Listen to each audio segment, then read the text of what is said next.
বাংলাদেশ নিজেদের পিতা পাল্টে ফেলেছে। বাংলাদেশ জাতির পিতা পাল্টে ফেলবে সেটা আমরা কোনোদিন ঘুণাক্ষরও ভাবিনি। জাতির পিতা বঙ্গবন্ধু শেখ মুজিবুর রহমান।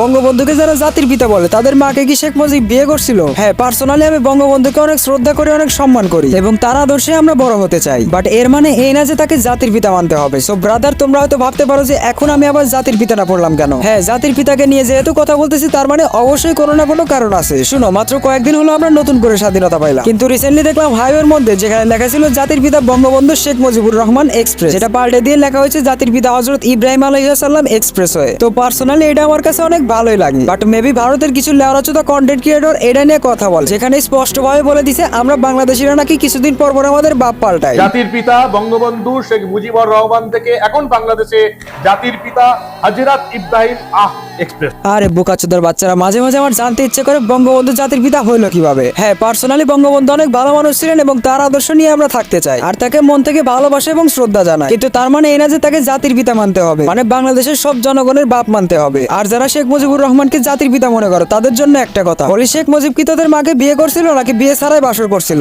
আর এই কথাটা এখন অনেকেরই গায়ে লাগবে। আর যাদের কথাটা গায়ে লাগছে তারা একটু লজিক্যালি চিন্তা করে দেখো যে শেখ মুজিবুর রহমান তোমাদের বাপ হইলো কিভাবে। এখন অনেকে বলতেছে যে এখন আওয়ামী লীগ নামছে বিএনপি উঠবে। এগুলো যারা বলতেছো, হ্যাঁ ভাই, তোমাদের জন্য একটা কথা, আয়না ঘর থেকে আমরা অনেককে বেরোতে দেখছি। আপনাদের সময় একটা হাওয়া ভবন ছিল, মনে আছে নিশ্চয়ই আপনার? আবারও কি হাওয়া ভবন চালু করার প্ল্যান করছেন আপনারা?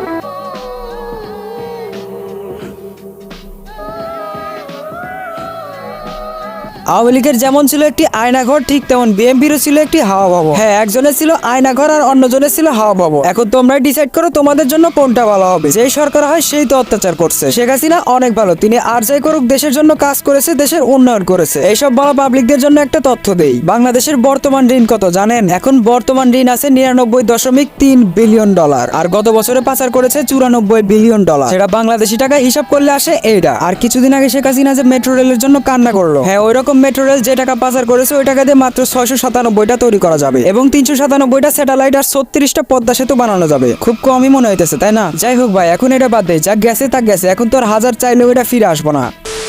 এখন আসেন আরো একটা টপিকে নজর দেওয়া যাক। ইদানিং দেখতেছি ভারত অনেক বেশি লাফাইতেছে, মানে আমাদের দেশে কার বাপ পরিবর্তন করলো, কার কি করলো, এইটা না তাদের তো মাথা ব্যথা কেন? আসলে ওই যে আমাদের দেশের পদ্মা নদীর ইলিশ তো আর পাইতেছেন, মানে ওই যে আমাদের দেশপ্রেমিক মানবতার আম্মা আছে না, তিনি তো আর এখন নাই। মানে ভাই, নিজের দেশের মানুষ ইলিশ খাইতে পারতো না আর তিনি পাশের দেশে পাঠাইতো। আর ভারতের ভাই ব্রাদাররা, তোমরা কোনো চিন্তাই করো না, কারণ তোমাদের দেশে এখন আছে একজন রেসিপি কুইন, যিনি বেগুন ছাড়াও মিষ্টি কুমড়া দিয়ে বেগুনি বানাইতে পারে। মিষ্টি কুমড়া দিয়েও খুব ভালো বেগুনি না বানায়, মিষ্টি কুমড়া দিয়েও বেগুনি বানানো যায়। খালি মিষ্টি কুমড়াই না, তিনি কাঁঠাল দিয়ে কাবাব, বার্গার সবকিছুই বানাতে পারে। মাংসের পরিবর্তে এখন কাঁঠাল, এই কাঁঠালের কাবাব হয়, কাঁঠালের বার্গার হয়, কাঁঠাল নানাভাবে কিন্তু।